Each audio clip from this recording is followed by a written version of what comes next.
How many of you saw this? Did you see this? Number one, I want to establish it today. Èmi àti IYABO OJO, o ma drag ẹ̀gbọ́n legally for very long time. Ọlọ́run máa kún mi lọ́wọ́ láti drag IYABO OJO legally for very long time. So far so good.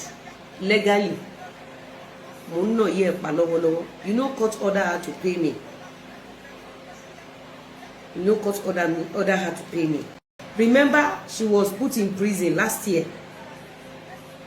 She was imprisoned 3 times, different times last year. IYABO OJO was imprisoned last year. So IYABO OJO is the ex-convict here. Though she has tried her best, she has tried her worst. She has done her worst. But so far so good. She's struggling. Oúnjẹ ìyà gidi lábẹ́lẹ̀. Ṣé wá rí gbogbo ẹ̀yin ọmọ tẹ́ wà lórí TikTok yẹn, kò sí kankan tí ò lè lọ ẹ̀wọ̀n nu yín. Kò tí sí gbogbo ẹ̀yin tẹ́ wà lẹ́yìn IYABO OJO yẹn, kò sí kankan tí ò lè lọ ẹ̀wọ̀n nínú yín. Because it's going to be a very long legal battle. Tó lè máa pe gbogbo yín wọlé one by one. Tó máa pe gbogbo yín wọlé one by one. Do you understand? Tó máa pe gbogbo yín wọlé one by one. Number one, I have never done show for people that never come for me. Number two, I did not attack anybody. I never attacked anybody. I don't attack the politicians. I don't attack the dignitaries. I don't attack anybody at all. I mind my business. Last year, ẹ̀mẹ́ta ni IYABO OJO lọ sẹ́wọ̀n, ẹ̀mẹ́ta lọ sí different ẹ̀wọ̀n. So tiye, IYABO OJO gbá game fún Naira Marley àti Sam Larry anyway, àwọn náà go. Any lawyer tó bá ń lò pẹ̀lú case IYABO, ó gbọ́dọ̀ fi taratara dúró, ó gbọ́dọ̀ ní different lawyers. Any game tí IYABO gbá nínú case Baba Mohbad, gbogbo àwọn tó surround Baba Mohbad àti lawyer wa àti gbogbo ẹ̀, they all came from IYABO OJO, and I want all of you. Number one, the person that posted this video. This video is a disgrace to IYABO OJO. This video is a disgrace and a shame to IYABO OJO. Number one, let me just remove. Let me remove the camera. Let me remove the camera. Ẹ̀yin èèyàn mi, aṣọ yìí máa tó èlò. Aṣọ yìí máa tó èlò. Ẹ wò kan tí IYABO wọ̀. Dá yìí máa wọ̀ tó èlò. Ẹ wò kan tó lórí burúkú IYABO wọ̀. Ẹ̀yin mẹ̀kú, gèlè yìí tó èlò. In dollars. Ẹ wò kan tó lórí burúkú wọ̀. You see, láti ọdún tí IYABO OJO ti ń lé LIZZY. Ẹ wò kan tó lọ reduce IYABO OJO sí ní 2026. This is a pathetic failure. This is a pathetic failure. This is a wicked failure. Shall you understand? She wish, because he has nothing to offer the society. Kò lówó, kò láyé, and òun àti Òbòkìrún dárúkọ mi because I'll go and bring the video now. Now, IYABO OJO, you should be ashamed of your miserable life. This picture next to you, àwọn tó wà ní society tó gbé dání. This purse tí mo gbé dání nínú purse nínú bíbá. Ring yìí 18 karat mo gbélé dáyà lélẹ̀. Ó tó èlò. IYABO, this shows that you don't need to kill people before you make it in life. This picture is a definition of you can win without killing people.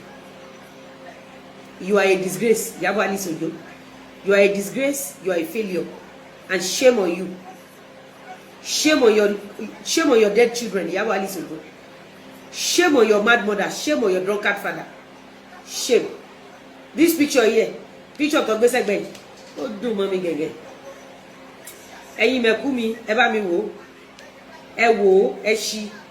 Ẹ wò ẹni tó fi gbogbo ayé ẹ̀ tó fi ba ayé àwọn èèyàn jẹ́. He is a dead soul. You can never win with killing people. You can't. Let me show you guys. See,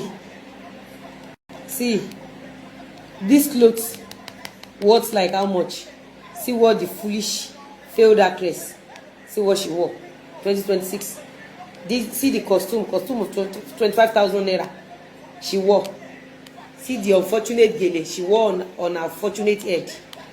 See now. See, go price this gele. Price the neck. Price the purse. Price this daya. Price this daya. Price all this. Price this wristwatch. See. Oh, this means you don't need to kill people before you succeed. You don't need to cyber stalk people or force people to pay you before you can succeed with working hard, be genuine and be straightforward. Shame on you, shame on your dead children, shame on your dead grandchild, shame on your dead mother, shame on your dead father.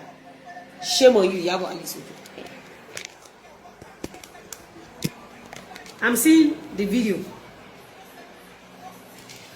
I'm seeing the picture today. Èyàn ju ẹ lọ ní díẹ̀ ní díẹ̀ yóò fẹ́ yọ ni. Ikú pa ìyá ẹ̀ sáré. Ikú pa ìyá IYABO and LIZZY. Ikú pa màmá tó bí ẹ lọ́mọ. Ikú pa àwọn ọmọ ẹ̀dá. Èyàn ju ẹ lọ ní díẹ̀ ni. You are a thief, go and get a job. You are go and get a life, go and get a job. I told you guys I was doing photo shoot. Àwọn photo shoot mi ìgbà tí mo drop ẹ báwo lẹ ṣe rí sí.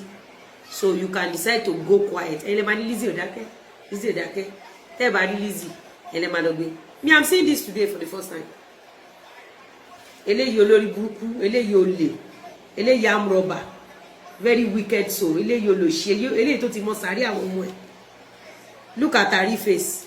Ẹ̀yin èèyàn wa máa ti gbọ́ àwọn ọ̀rọ̀ yìí tí Lizzy Anjorin sọ nínú fídíò yìí bó ṣe sọ wípé òun máa drag IYABO Ojo legally for a very long time this year àti bí ó ṣe sọ wípé ọ̀pọ̀lọpọ̀ àwọn èèyàn tí ó ń sọ̀rọ̀ burúkú nípa àwọn lórí TikTok ni wọ́n máa dé ọgbà ẹ̀wọ̀n nínú ọdún yìí. Ẹ̀yin èèyàn wa kí ni o tiẹ̀ lérò? This is my own real face on Facebook. Look at her miserable real face. Very ugly mutete. Very ugly. Oh ugly. Ó burẹ́wà togo.